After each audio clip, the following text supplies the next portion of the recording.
Apa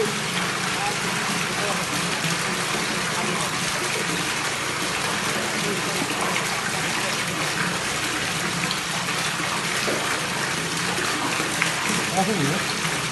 Apa ni? Ini bagaimana buat kamu nanti? Mungkin baca from tu. Ya, ya. Ini TV, aku from TV.